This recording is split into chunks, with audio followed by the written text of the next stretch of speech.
भारत माता की। भारत माता की।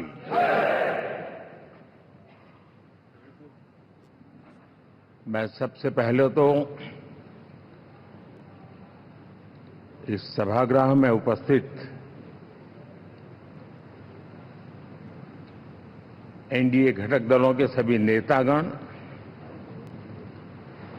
नवनिर्वाचित सभी सांसदगण और हमारे राज्यसभा के भी सांसदगण, आप सबका हृदय से बहुत बहुत आभार व्यक्त करता हूं।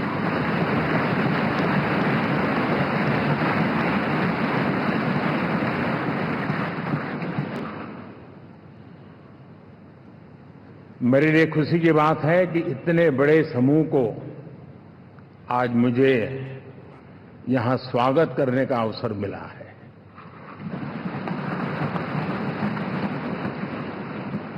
जो साथी विजयी होकर के आए हैं वे सभी अभिनंदन के अधिकारी हैं, लेकिन जिन लाखों कार्यकर्ताओं ने दिन रात परिश्रम किया है, न उन्होंने दिन देखा न रात देखी, और इतनी भयंकर गर्मी में हर दल के कार्यकर्ता ने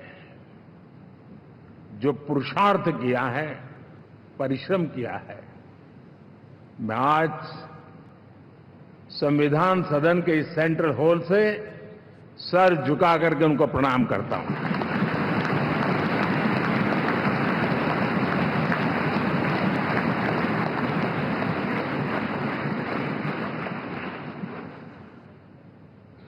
साथियों, मेरा बहुत सौभाग्य है कि एनडीए के नेता के रूप में आप सब साथियों ने सर्वसम्मति से चुन करके मुझे एक नया दायित्व दिया है, और इसके लिए मैं आपका बहुत बहुत आभारी हूं।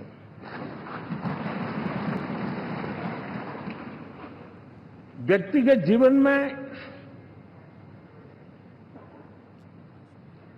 एक मैं जवाबदारी का एहसास करता हूं। जब 2019 में इस सदन में मैं बोल रहा था, आप सबने मुझे नेता के रूप में चुना था, और तब मैंने एक बात पर बल दिया था, विश्वास। आज जब आप मुझे फिर से एक बार ये दायित्व देते हैं, इसका मतलब है कि हम दोनों के बीच, हम आपस में विश्वास का सेतु इतना मजबूत है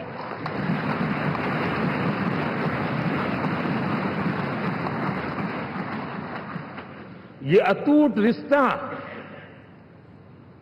विश्वास की मजबूत धरातल पर है, और ये सबसे बड़ी पूंजी होता है। और इसलिए ये पल मेरे लिए भावुक करने वाले भी हैं, और आप सबके प्रति जितना धन्यवाद करूं उतना कम है।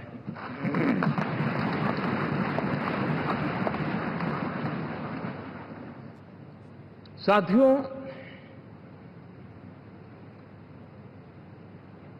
बहुत कम लोग इन बातों की चर्चा करते हैं, शायद उनको सूट नहीं करता होगा,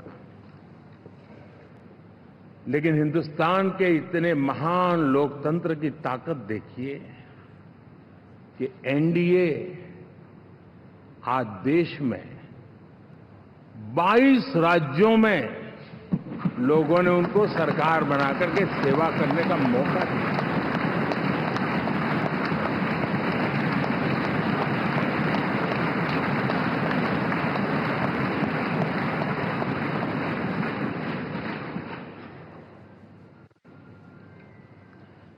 हमारा ये अलायंस सच्चे अर्थ में भारत की असली जो स्पिरिट है, जो भारत का आत्मा है, भारत की जड़ों में जो रचा बसा है, उसका एक अर्थ में प्रतिबिंब है।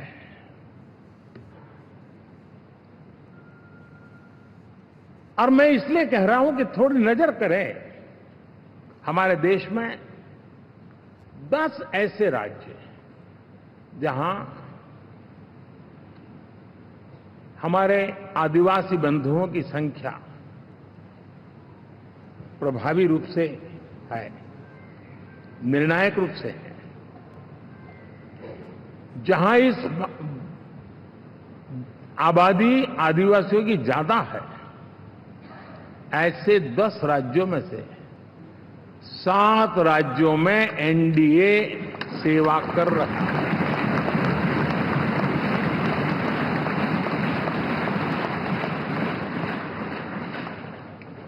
साथियों, हम सर्वपंथ संभाव के हमारे संविधान को समर्पित है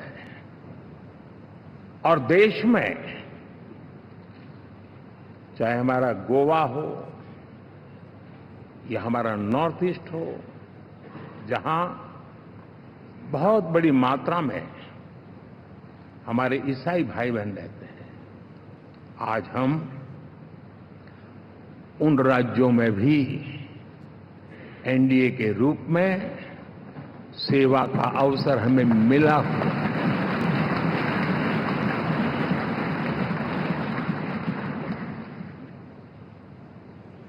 साथियों,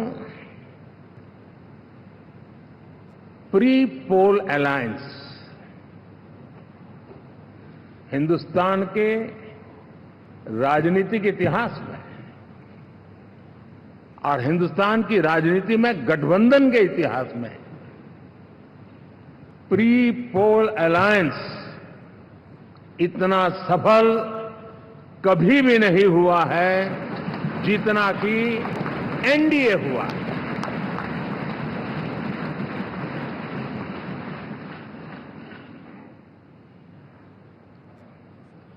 और ये गठबंधन का विजय,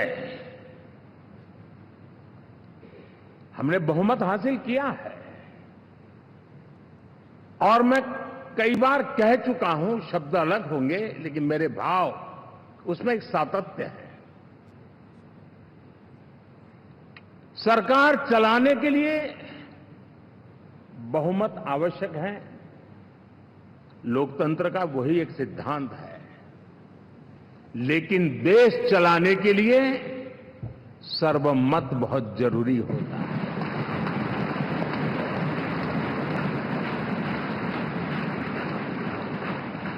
और मैं आज देशवासियों को यहां से विश्वास दिलाना चाहता हूं कि आपने जिस प्रकार से हमें बहुमत देकर के सरकार चलाने का सौभाग्य दिया है, ये हम सबका दायित्व है कि हम सर्वमत का निरंतर प्रयास करेंगे और देश को आगे ले जाने के लिए हम कोई कोर कसर नहीं छोड़ेंगे।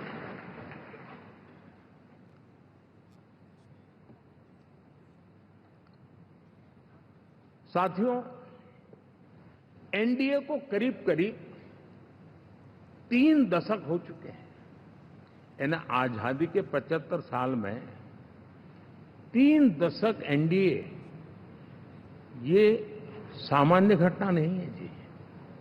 विविधता से भरे हुए अपनी लोकतांत्रिक और सामाजिक रचना के बीच में ये 3 दशक की यात्रा एक बहुत बड़ी मजबूती का संदेश देती है। और मैं आज बड़े गर्व के साथ कहता हूं कि किसी एक समय वो था कि संगठन के कार्यकर्ता के रूप में इस अलायंस का हिस्सा था, व्यवस्थाओं से जुड़ा रहता था और आज सदन में बैठ करके आपके साथ काम करते करते मेरा भी नाता इससे 30 साल का रहा है और मैं कह सकता हूं, हकीकतों के तथ्यों के आधार पर कह सकता हूं, ये सबसे सफल अलायंस है।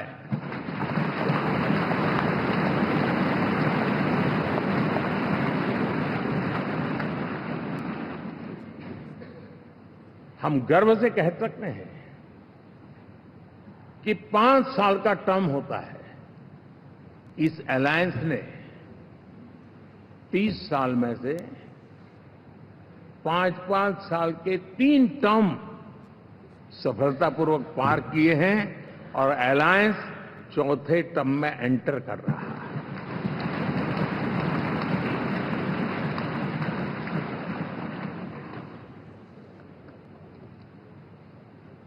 साथियों, इस बात को जो राजनीति के विशेषज्ञ हैं, अगर मुक्त मन से, मुक्त मन शब्द बहुत महत्व का है, वे सोचेंगे तो पाएंगे कि एनडीए ये सत्ता प्राप्त करने का या सरकार चलाने का कुछ दलों का जमावड़ा नहीं है। ये राष्ट्र प्रथम की मूल भावना से नेशन फर्स्ट के प्रति कमिटेड वैसा ये समूह है। और 30 साल का लंबा कालखंड शुरू में शायद असेंबल हुआ होगा, लेकिन आज मैं कह सकता हूं कि भारत के राजनीतिक व्यवस्था में एक ऑर्गेनिक अलायंस है।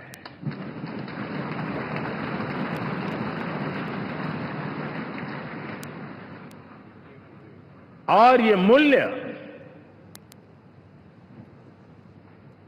श्रद्धेय अटल बिहारी वाजपेयी, श्री प्रकाश सिंह जी बादल, श्री बाला साहब ठाकरे, श्री जॉर्ज फर्नांडिस, श्री शरद यादव, अनगिनत नाम मैं कह सकता हूं। इन लोगों ने जिस बीज को बोया था, वो आज भारत की जनता ने विश्वास का सिंचन कर करके उस बीज को वटवृक्ष बना दिया है।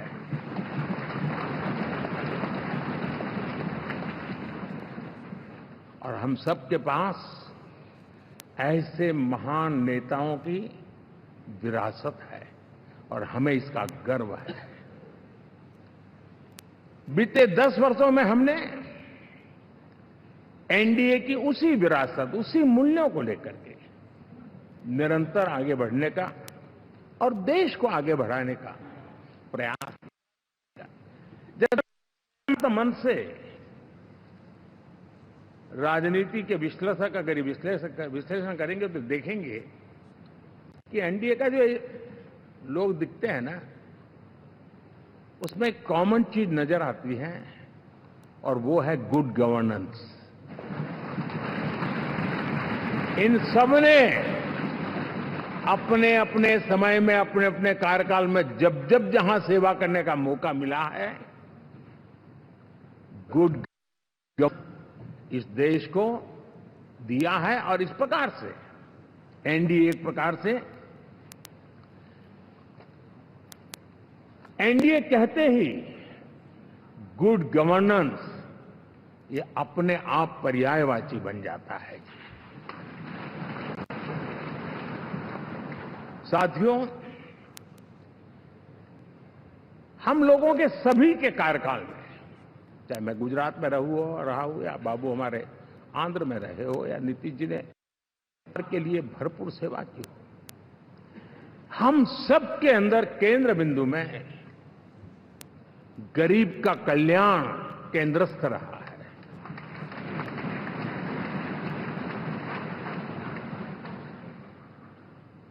और देश ने एनडीए के गरीब कल्याण के, गुड गवर्नेंस के 10 साल को देखा है, इतना नहीं मैं कह सकता हूं देश ने इसे जिया है।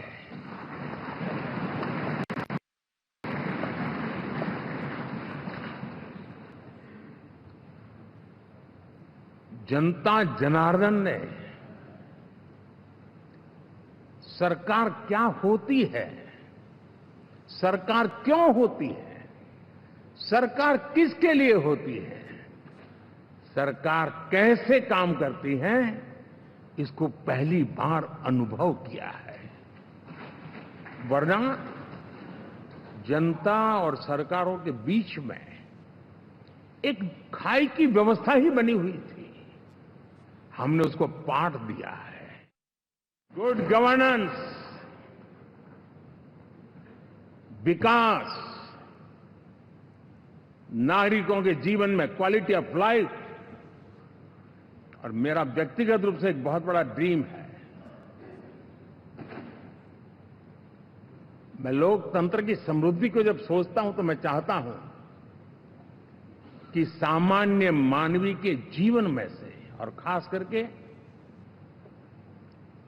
मध्यम वर्ग, उच्च मध्यम वर्ग, उनके जीवन में से सरकार की दखल जितनी कम हो उतनी लोकतंत्र की मजबूती है।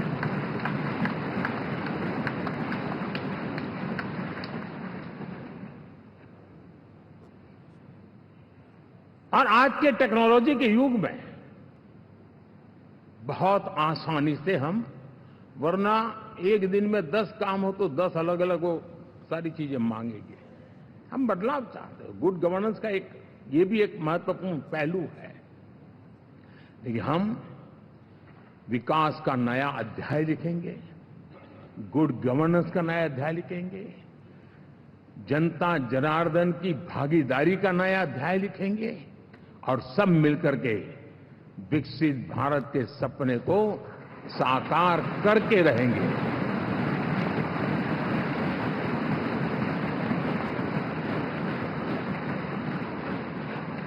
साथियों, एनडीए में, और मैं अगर विस्तार से कहूं तो सदन में किसी भी दल का कोई भी जनप्रतिनिधि होगा, मेरे लिए सब बराबर है।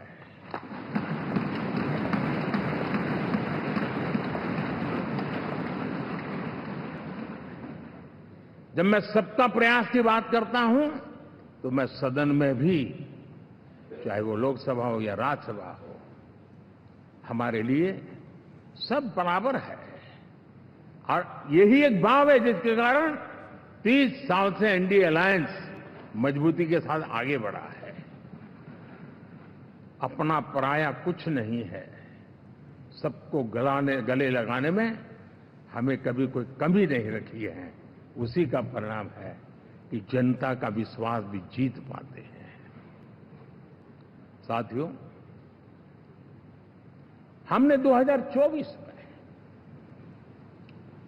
जिस टीम भावना से काम किया है और ग्रासरूट लेवल पे किया है, सिर्फ फोटो ऑप करना, नेता मिलकर के हाथ हिलाएं और फिर तुम्हारे रास्ते में मेरे रास्ते, ऐसा नहीं।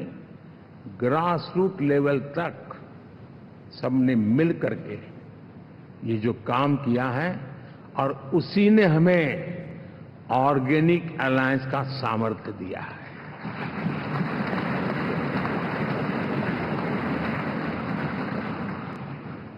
एक दूसरे का सहयोग किया है।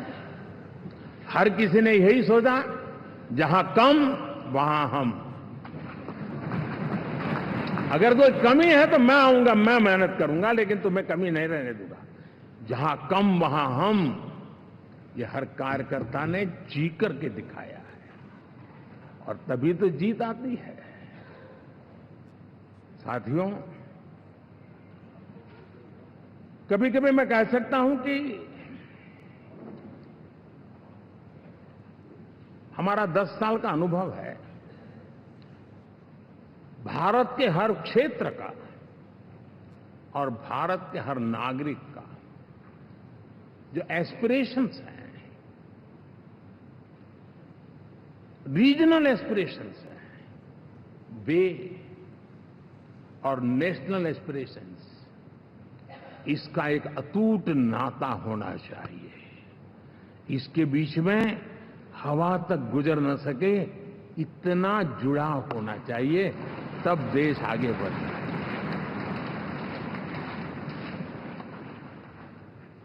साथियों, इस चुनाव में मैं कुछ उल्लेख जरूर करना चाहूंगा जो मेरी नजरिए से मैंने देखा है। दक्षिण भारत में एनडीए ने एक नई राजनीति की नींव मजबूत की है।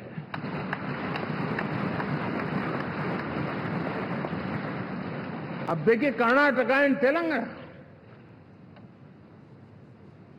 अभी तो इनकी सरकारें बनी थी,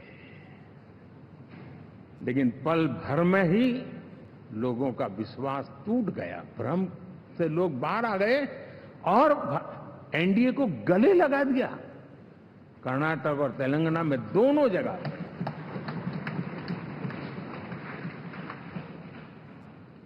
साथियों, तमिलनाडु, मैं तमिलनाडु की टीम को भी बधाई देना चाहूंगा। और वहां हमारा एनडीए समूह बहुत बड़ा भी है और कईयों को पता था कि हम एक साथ एक सीट नहीं लड़ा पाएंगे, लेकिन इस लड़ाई में हम साथ रहेंगे। और मैंने बहुत से एनडीए के साथी तमिलनाडु में ऐसे हैं कि जिनका कोई उम्मीदवार नहीं था, लेकिन इस झंडे को ऊंचा रखने के लिए वो जी जान से जुटे थे। और इसलिए आज तमिलनाडु में भले हम सीट नहीं जीत पाए, लेकिन जिस तेजी से एनडीए का वोट शेयर बढ़ा है, वो साफ साफ संदेश दे रहा है कल में क्या लिखा हुआ है।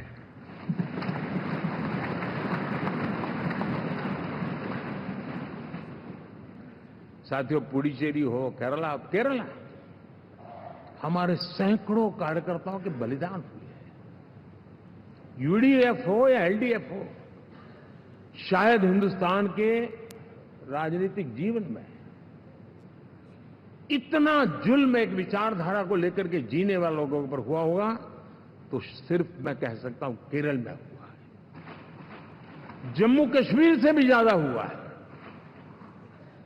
उसके बावजूद भी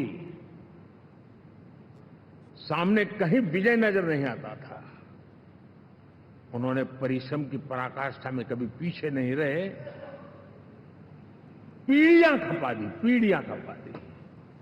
और आज पहली बार संसद में केरल से हमारा प्रतिनिधि बन के आया।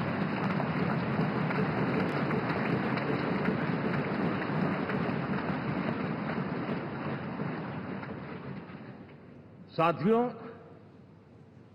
अरुणाचल में हमने लगातार हमारी सरकार बनती रही है और भारी समर्थन से बनती है।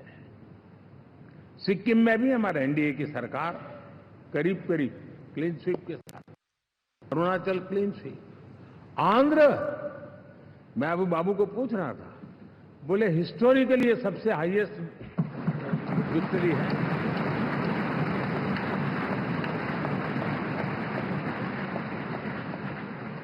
और ये जो यहां दिखता है ना पवन, ये पवन नहीं, आंधी है।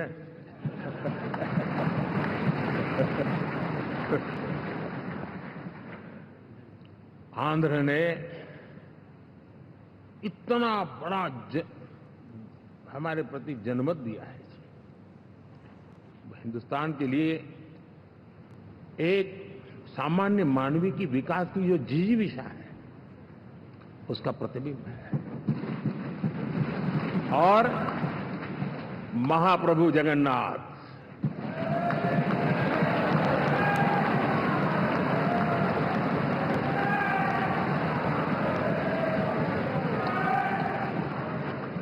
और मैंने अनुभव किया हमेशा। मैं हमेशा मानता हूं ईश्वर के अनेक रूप होते हैं, लेकिन जब मैं भगवान महाप्रभु जगन्नाथ जी को याद करता हूं तो मैं हमेशा मानता हूं ये गरीबों के देवता है।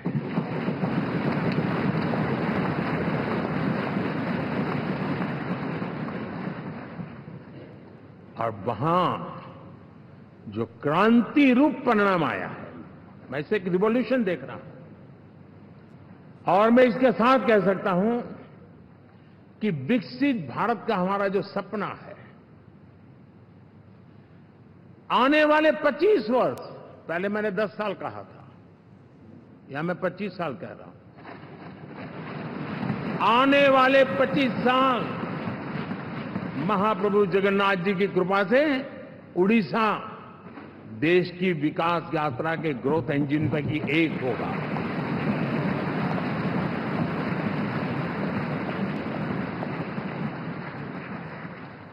साथियों, हम लोग जब 4 जून के नतीजे चल रहे थे, मैं तो अपने काम में कुछ व्यस्त था, बाद में फोन आना शुरू हो गए, तो मैंने किसी को पूछा, यार ये तो ठीक है आंकड़े वांकड़े, तो मुझे ये बताओ कि ईवीएम जिंदा है कि मर गया?